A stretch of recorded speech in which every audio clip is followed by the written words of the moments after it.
Des armes d'appui, des chars et plusieurs autres armes lourdes ont pris d'assaut les grandes artères de la ville de Goma et Nyiragongo ce jeudi 12 août.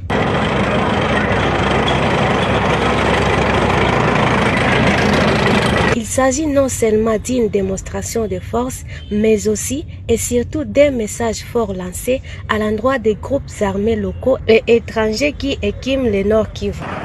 C'est encore un autre message très fort que nous lançons à l'endroit de tous les groupes armés sans distinction aucune. Nous leur disons que l'état de siège ne laissera aucun groupe armé actif dans notre zone de responsabilité. Avec les moyens que vous venez de voir aujourd'hui, nous sommes à mesure, s'il faut, aplanir toutes les montagnes sous lesquelles se cachent les FDLR, coiffer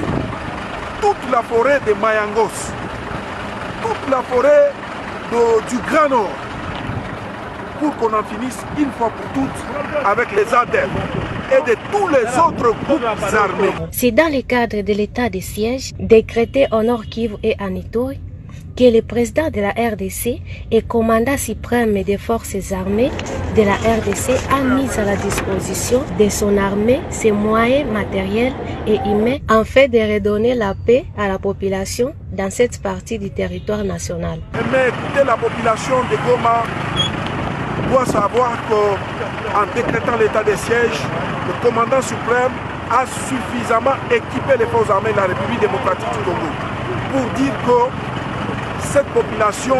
doit s'attendre à la paix et à la quiétude et que son armée a déjà mis